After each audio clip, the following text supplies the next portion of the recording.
Baik, terima kasih Kak Nur dan teman-teman semuanya. Alhamdulillah kita akhirnya masuk kepada acara inti kita. Semangat, motivasi dan jelas dan kemerdekaan yang akan dibawakan oleh Kak Syifa. Saya serahkan kepada Kak Ulfa untuk memoderatori acara kita pada pagi hari ini. Kepada Kak Ulfa dipersilakan. Bismillah. Assalamualaikum warahmatullahi wabarakatuh. Jazakillah khair Kak Kinan yang sudah memberikan kesempatan kepada saya untuk menjadi moderator pada hari ini. Alhamdulillah akhirnya sampai juga pada acara puncak kegiatan hari ini ya, yaitu semangat hijrah dan kemerdekaan yang insya Allah akan disampaikan oleh Kak Syifa. Semoga teman-teman di sini masih semangat ya. Ya. Semangat ya. Dan kita semuanya diberikan kemudahan oleh Allah Subhanahu wa taala untuk bisa mengambil ilmu yang akan disampaikan nanti kepada Kak Syifa. Kepada Kak Syifa kami persilahkan. Bismillahirrahmanirrahim. Assalamualaikum warahmatullahi wabarakatuh. Waalaikumsalam warahmatullahi wabarakatuh.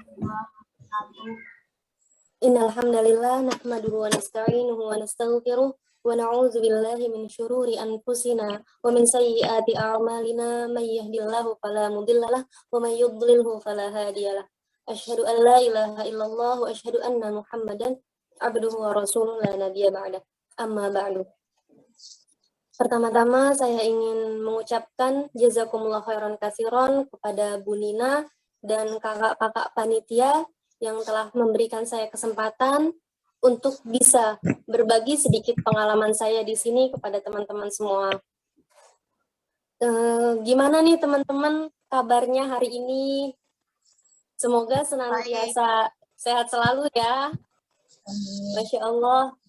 Saya berbahagia sekali hari ini bisa diberikan kesempatan bertemu dengan teman-teman semua yang luar biasa ya, yang mau meluangkan waktu liburnya untuk bisa hadir pada acara kita hari ini. Sebelumnya, izinkan saya sedikit memperkenalkan diri ya.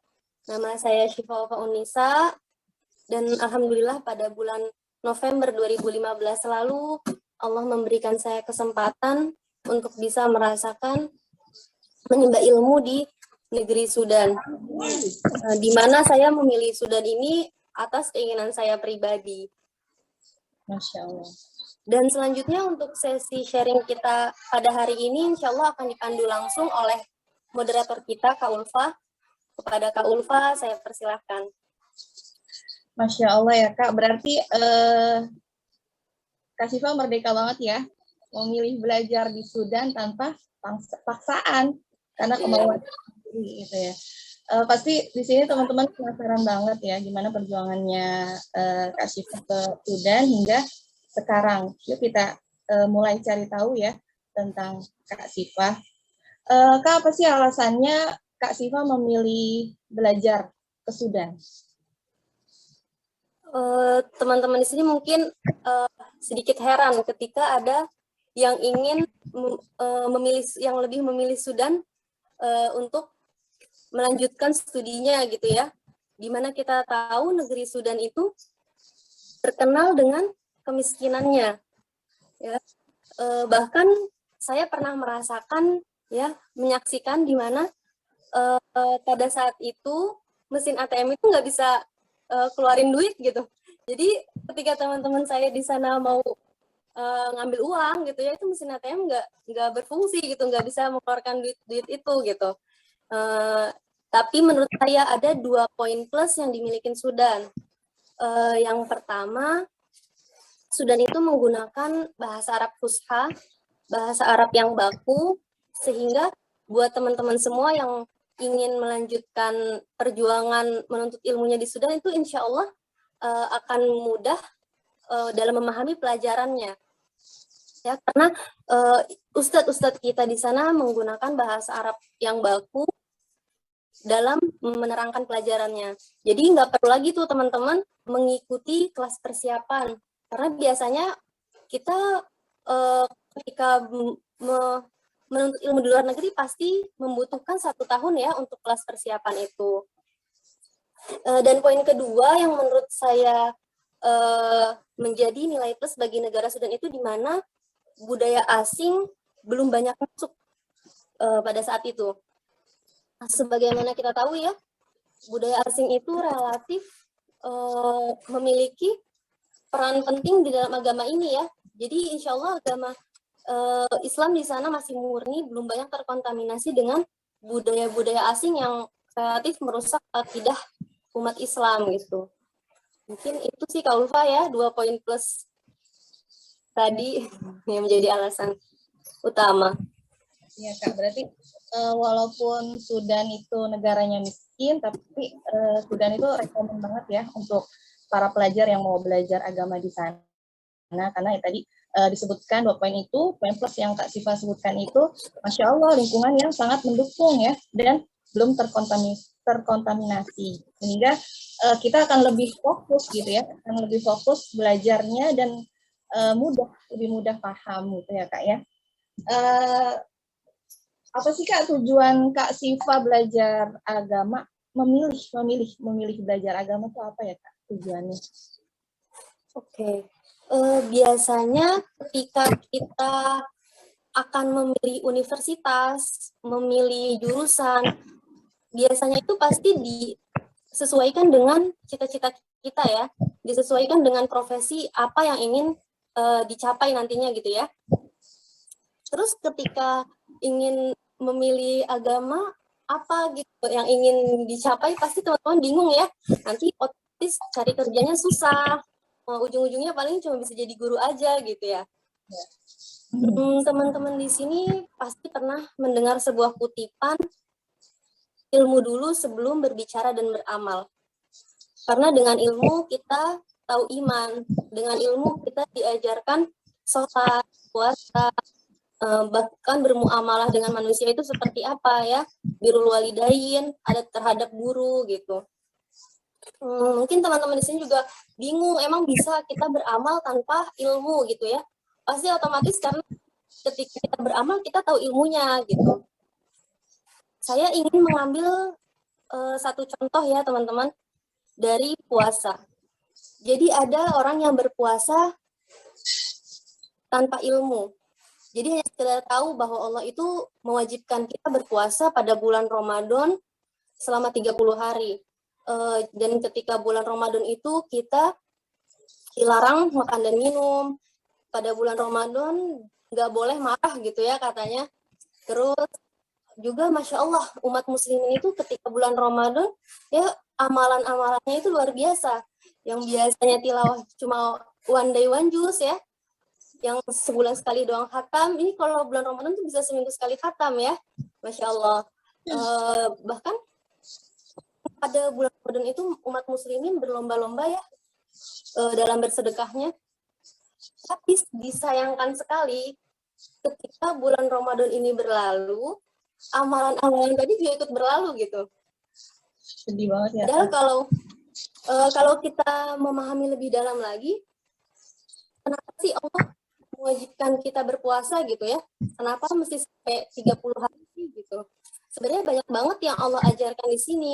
Bukan sekedar menahan lapar dan haus aja gitu ya. Banyak banget yang Allah ajarkan kepada kita. Yang pertama saya ambil contoh dari menahan lapar dan haus. Di sana itu Allah sebenarnya mengajarkan kita untuk menahan hawa nafsu kita gitu. Terus dari menahan amarah kita. Di situ Allah mengajarkan kita untuk mengendalikan emosi kita, untuk bersabar gitu ya. Dan kenapa sih harus sampai 30 hari gitu ya?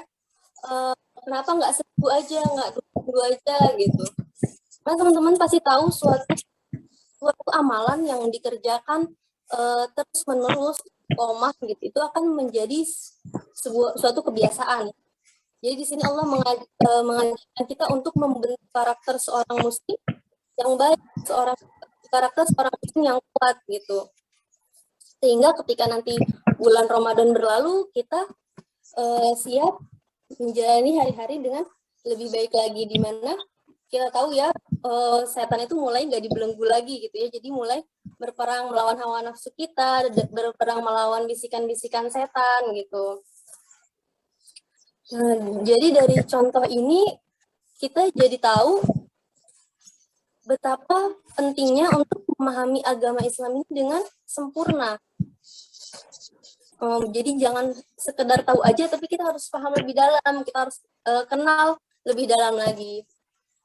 Teman-teman di sini pasti mengenal sosok Bapak Habibie ya.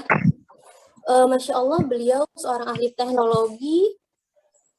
Beliau yang pertama kali menciptakan pesawat terbang. Beliau pada saat itu pernah berkata, begini, Alhamdulillah Allah memberikan saya nikmat ilmu dan teknologi, sehingga saya bisa menciptakan pesawat terbang. Tapi setelah saya tahu betapa besar manfaat ilmu agama bagi umat, jika saya disuruh memilih di antara ilmu teknologi dan ilmu agama, maka saya akan memilih ilmu agama. Jadi mungkin itu ya Kak Ulfa ya, alasan kenapa saya lebih memilih agama gitu. Iya, Masya Allah ya Kak. Ternyata memang penting banget bagi kita untuk bisa memahami agama kita dengan baik. Karena memang ilmu itu adalah kunci segala kebaikan. Tadi juga Kak Sifah sudah menyampaikan tak sempurna ya istilahnya keimanan. Dan tak sempurna pula amal kecuali dengan ilmu. Karena dengan ilmu itu kita bisa menyembah Allah gitu ya, dan dengan ilmu itu kita juga bisa melaksanakan kewajiban-kewajiban yang diperintahkan kita ya, diperintahkan Allah kepada kita. Dan pada saat ini juga kita sama-sama ya sebenarnya mencari ilmu sehingga sama-sama menyebarkan agamanya Allah, yaitu pun dengan ilmu. Makanya berbahagia sekali kita semua yang ada di sini karena menjadi bagian dari orang-orang yang menuntut ilmu. Oh ya Kak, untuk sekarang ini Kak Siva tuh semester berapa sih Kak di Alhamdulillah ya saya sudah semester 6, tapi insya Allah saya memutuskan untuk melanjutkan studi saya di sini karena kondisi kegiatan belajar mengajar di sana yang sedikit terhambat semenjak pandemi COVID ini ya. Jadi kampus saya itu ditutup, belum bisa melanjutkan kegiatan belajar seperti normalnya biasanya gitu ya. Berbeda dengan Indonesia dan negara-negara lainnya, Sudan itu karena kondisi yang tidak memungkinkan ya, nggak bisa melanjutkan kegiatan belajar mengajar itu secara daring gitu. Jadi benar-benar dihentikan semua kegiatan belajar mengajar, bahkan sampai sekarang pun masih ditutup kampusnya gitu. Wallahu alam ya kapan bisa lanjut mulai lagi gini, begitu ya. Ya Allah.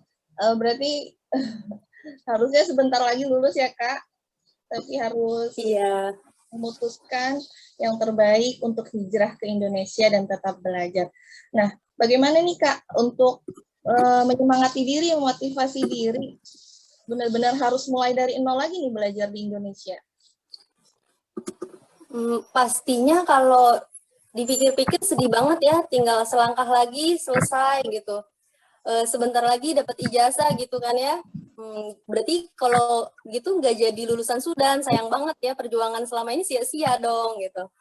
Tapi bismillah, karena menuntut ilmu itu seumur hidup ya, nggak ada batasan usianya.